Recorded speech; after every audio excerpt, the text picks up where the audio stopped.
Welcome to Breezin with Bierman, the podcast, a Princetonian Now Media Group production. As always, our job is to educate, entertain, and inform you, my people.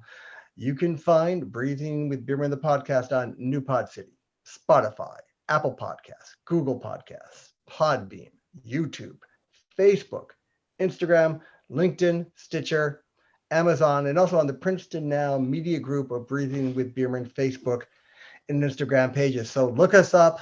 If you like the show, listen, spread the word. Today's guest is a New Jersey-based writer and full-time English teacher, comic book collector and artist, a man of the Renaissance. He's written a book already a novel called The Rise of the Red Harbinger, not a novel, fiction, on Amazon. And he's working currently on the Drowned Realm series, which he hopes to have done by early 2022. It's kind of like Harry Potter meets violence meets Game of Thrones, I think. You can check him out on Facebook, Instagram, and other places, Twitter. His name is Khalid Uddin. That's Khaliduddin. Welcome, Khalid. Thanks. Great to be here. Oh, yes, I'm happy. I'm happy. Are you nervous? No. This is my first podcast, so a little bit, yeah. Well, thank your brother for that. Yeah. Let's go into, I've read a little bit about your books.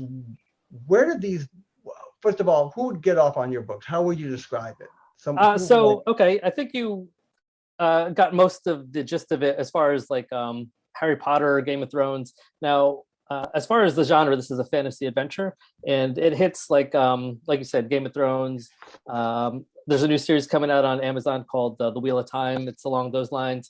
And so, yeah, anybody who's into like magic, adventure, coming of age, it's along those lines. So I think as of right now, my target audience is basically teens to like, 50s, 60s. I've had people at both ends of that spectrum say that they've enjoyed, reading the first book. So, I think basically anybody who just likes to sit down and escape into, a different world and get away from it is somebody that'll enjoy this genre.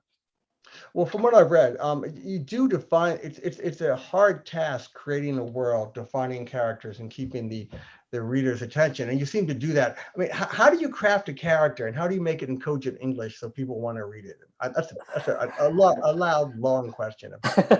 Well, as far as the first part goes, I think I started off by basing a lot of characters on people I knew. So I originally got the idea for this story in college, just, I guess struggling to figure out like my place in the world and, reading fantasy novels at the time and just realizing my own adventures that I was having with my friends, was great subject matter, for fiction. And so, a lot of the main characters in my story are not completely based, but loosely based on personalities that I know, real life events that have happened, things like that. And as far as translating that into a book, I think it's just, taking some artistic liberties on real life situations, because I'm sure, for any book that you've read, it's easier to get sucked in and drawn in when you can relate to those experiences. And that's what I try to do, is just make it realistic. Even though it's a fantasy world, there's still people whose personalities and experiences can be real life things, Yeah, I think that's what makes fiction writing, I think, accessible, because people can see themselves in it, and they can also live a fantasy. If I'm a conflicted person who has these godly powers, who wants you to strike down the evil or something, or yeah. we can all go to, and in our own lives, we have to act, maybe not in Game of Thrones fashion, but we have our own trials, tribulations, and Sure, and swords to pick up, so to speak. What has kept you going? What has been the best response? Have you had any aha moments where someone came to you and said, "This is amazing, it's changed my life," or anything? I think it was honestly at the last school district I worked for was in Jersey City. One of my coworkers, that's when like the novel actually came out, and she basically gave me like kind of almost like a live text, as like when she was reading about her reactions to things, and just some of the the reveals, her responses were so genuine, her reactions were so genuine, and I think that was one of my favorite things. And even as a teacher, some of my students have picked up the book on their own and, let me know what they thought. And, even like questions they have, like, is this going to happen? Like, what's going to be with this guy? Oh, wow. Yeah. Wow. And that's, I think, probably the most rewarding thing is, just like having people actually like ask questions about what's going to happen later, what's going to come next. Yeah, as opposed to some people who self-publish, arguably like cruddy books or just love your notes to themselves, and they're unreadable. It must be, rewarding that people actually value to read that book and value their time, and then get genuinely curious. I would find that amazing. Yeah, and it's interesting. One of my coworkers now is teaching sci-fi fantasy elective, and he's actually told me that he's planning to use my book as part of that course. And I think that's the ultimate compliment. Just somebody seeing value in what I wrote and wanting to be able to discuss it with with the classroom. We're talking again to Khalid Uddin. His book, The Rise of the Red Harbinger, is available on Amazon. Go to Amazon, buy the book. Amazon, it's there. He has kids to feed. I was going to ask you to do this. I forgot to. I was going to ask you to read a passage from your book. Or is it too late to just No, that's fine. I got a copy right here. Okay, I mean, if you can, I have something I've selected. I took it off the Amazon page or whatever. Okay. It's something you could read in a minute or two, just to give people a flavor of the book. Yeah. I'm gonna have to. All right, let's see. Okay, let me just. I have a good idea. Take your time. I'll give background chatter. I know where I'm going. I just got to find. Okay. Well, I like that you know where you're going, because I don't a lot, and my wife can't even find the car in the parking lot after we go shopping, so that gets frustrating. Anyway. Wives are the best, though, aren't they? Of course. Okay. Happy wife, healthy life. Happy life. Healthy and happy. There we go.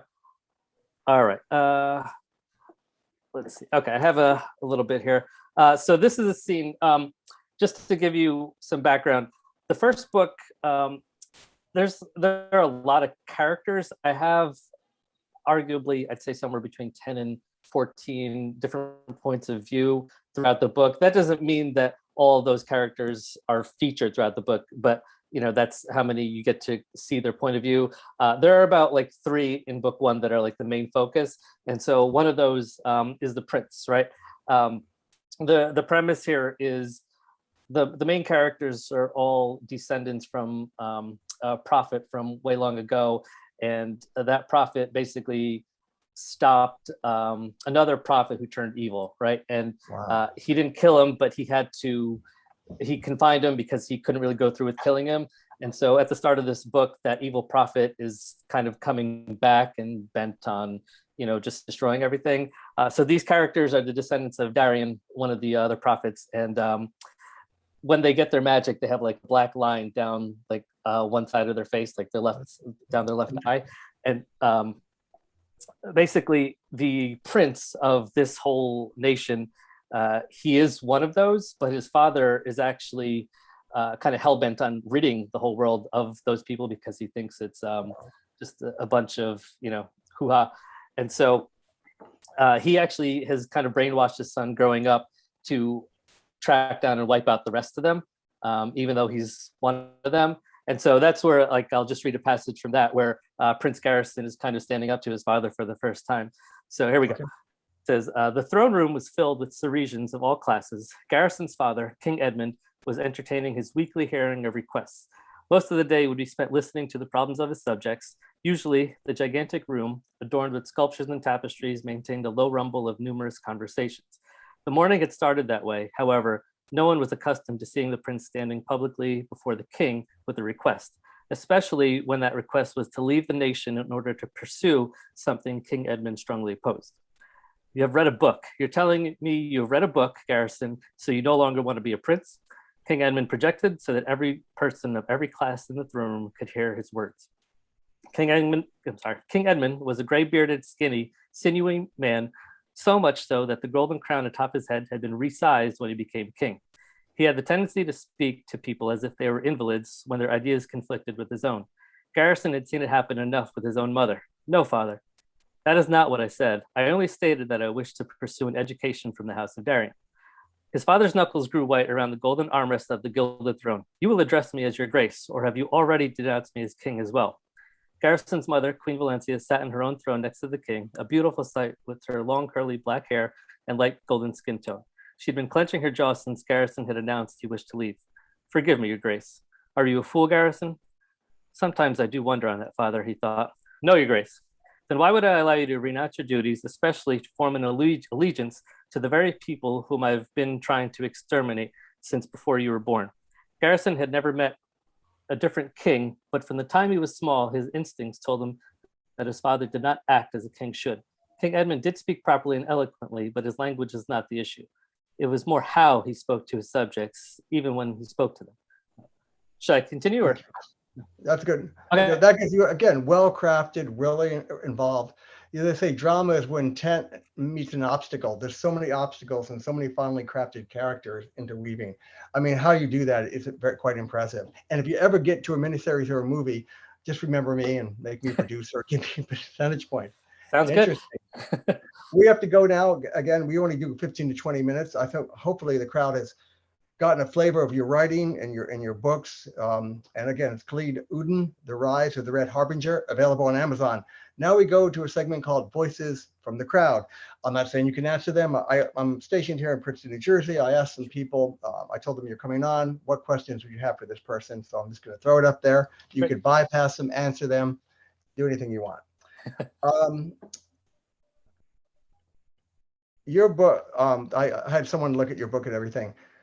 Your book is weird and wonderful and really funky. Are you a weird guy? I guess it depends on who you ask. I suppose I can be. I'm into all different kinds of things. I mean, especially when it comes to pop culture, my music tastes are all over the place. I don't know actually how to answer that. I guess sometimes I am weird though. Yeah.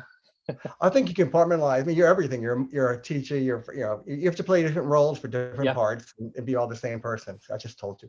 You already talked about. This is one about inspiration for your books, real people. Sure. Do you find that keeping a journal? This is from an aspiring writer. The person's 21 years old.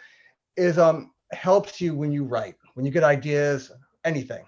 It's interesting. Somebody on Instagram, another author, was just asking about how other writers, handle that stuff. And when I'm on the go, I find that my phone is the easiest thing. And, we live in technology these days where like your phone is able to encompass so many things, but I just open up the notes app and anytime, something comes up where I know I can't physically write it down on paper, that's where I just go. I have, I think a couple different like note sheets on my phone just for that particular reason.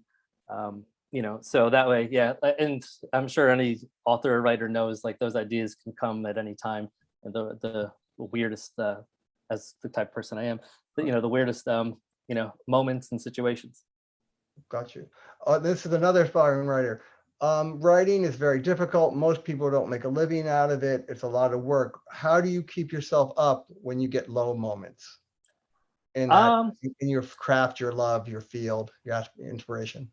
That's a great question. Wow. I got to say, I think I just tend to focus. Well, I think that's two things. One, I focus on the people who have supported me and been a fan, whether it's through the process or in reading the book. But I think also giving myself enough credit as far as, this story is something that I've been excited about for, from the time the first thought or the first scene came into my head. And I think, as a writer, just having some faith in myself as far as, just knowing that like, I'm only going to write something that I really believe in. And so, when those dull moments come in, I find that the best thing to do is just like maybe walk away from a little bit, just backtrack. So there's times when, I go 2 weeks without like writing a single word just because, I'm thinking like, what, like it doesn't make sense to force it right now, right. I'm going to end up writing something that, I don't like or that I'm going to want to change. And, I think that's okay. Like you said, well, that person was wondering about how you can make a living. And a lot of times, starting writers don't, and there are definitely other things to focus on in life. Like it's not just writing all the time. And I think, sometimes just decompressing or thinking about something else is the best medicine. Right. And that way you won't freak out and might have a better chance to accomplish that, because you could go crazy over analyzing. When's my time going to come? Am I going to be the next John Grisham? Whatever. Most people don't get that far anyway. Right. But you can still have a great ride and accomplish things and stuff. Yeah, absolutely. Which we hope you do. Thanks. Okay. In the last minutes, anything you want to say about Drowned World? What else can we expect from you? Where can people reach you? So yeah, like you mentioned, I'm on Amazon, also on barnesandnobles.com. I'm trying to set up my website to order directly through there, but also you had, I think when you were introducing me, you mentioned the whole series is out next year. It's actually book 2 that's coming out in the beginning of next year. So I have to fire my researcher guy. Thank you. Yeah, we're just going crazy on everybody, right? You've inspired me. Get the sword out. Anyway, yes. There we go. Yeah. But yeah, book 2 will be out next year. About 8 chapters left to go to finish it, and that'll be good to go. But also you can get, I believe, a sample on Amazon, to just read a little bit, to see if you like it, and then it's also available in Kindle format as well. But yeah, that's it. You mentioned, I'm all over social media, so you can look for me there if you have further questions. Yeah, there's a couple other Uddins. So again, first name Khalid, Khalid, last name Uddin, Udd, that's 2 Ds, IN. Khalid Uddin, hope to hear from you in the future. Thank you so much for coming on. And again, go buy The Rise of the Red Harbinger on Amazon. And this has been Breezin with Bierman, the podcast.